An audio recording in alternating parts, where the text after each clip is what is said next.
Mukhang taon ng Pilipinas sa mga international beauty pageants ngayong 2025. Dalawang Pinay ang nag-uwi ng corona mula sa prestihiyosong patimpalak sa ibang bansa. Isang patunay ng galing, talino at puso ng Pilipina. Sana'y magpatuloy ang winning streak na ito hanggang sa Miss Universe. Narito ang tagumpay nina Alexi Brooks at Dea Mate na nagbigay muli ng karangalan sa bayan. The winner of Miss Eco International and Miss Eco International 2025 is the Philippines!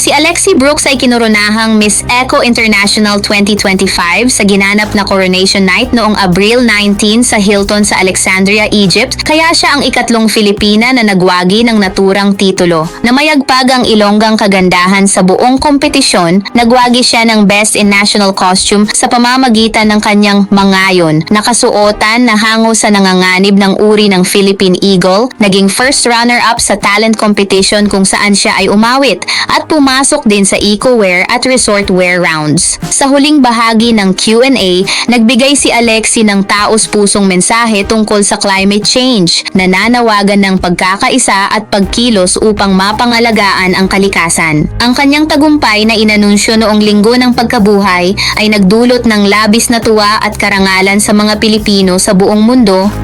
Imagine the world in 2050. What's one thing you hope has changed and why?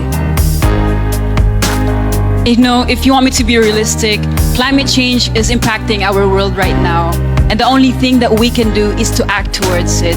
Brothers and sisters, ladies and gentlemen, we have the same mother, even if we came from different nations. And we in here are brothers and sisters right now. And our mother is asking for our help. So we must save our planet Earth and we must take care of our Mother Earth. Thank you so much. Thank you so much, Philippines.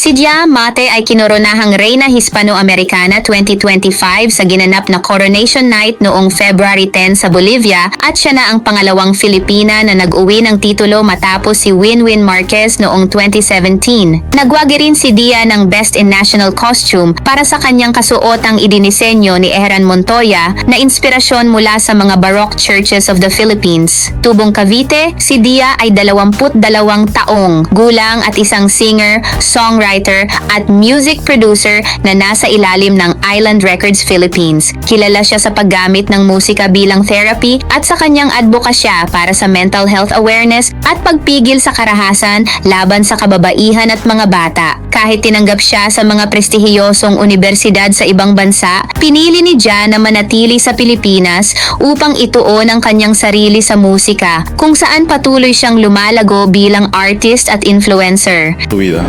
Good evening. What value do you think is the most important to create a fair society, and how do you think this is important? Muy buenas noches, Bolivia. How do you apply it in your daily life? Estoy muy feliz de estar aquí. I think the one most important value that we should have is kindness. Pienso que el valor And my experience here in Bolivia, Latinos had shown me so much kindness and so much love, even though racially I am not Latinos. And the most beautiful thing I've noticed is that even though we don't speak the same language, we share the same culture, same heart, and same faith in God. corazón. And I hope this shows to everybody that if we use kindness and that we can show that we are all the same, we can create a better world and a better society for us all. Muchas gracias. Felicidades, Miss Filipinas. Reina Hispanoamericana 2025 es Miss Filipinas. Felicidades, Dea Mate, Miss Filipinas. A nombre de Promociones Gloria.